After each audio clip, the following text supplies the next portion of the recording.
आपल्यासोबत सुद्धा एकनाथ शिंदे जे आहेत साहेब दौरा संपलाय, पाहणी केली, कसं सगळं परिस्थिती आपण पाहिली?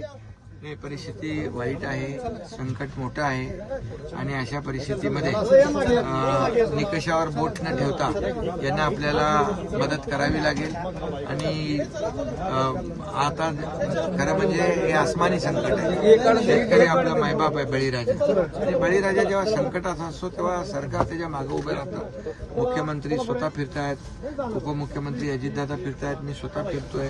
परिस्थिती अतिशय मोठी दुर्दैवी आहे.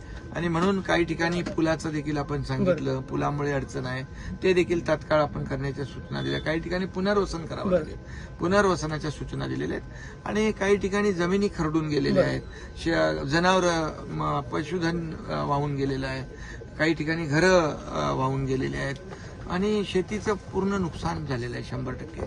तर यामध्ये बिलकुल आमचं सरकार कुठलाही हाताकडता घेणार नाही यांना मदत करताना.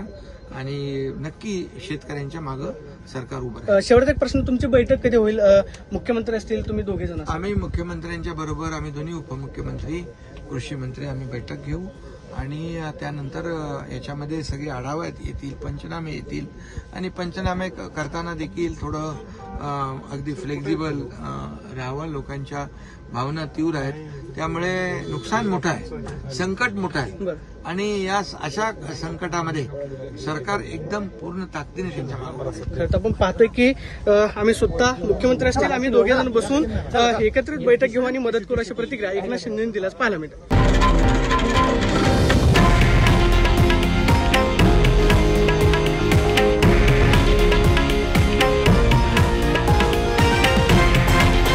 हे आहे देशातील नंबर 1 न्यूज नेटवर्क आणि आपण पाहत आहात TV9 मराठी, एकमेव.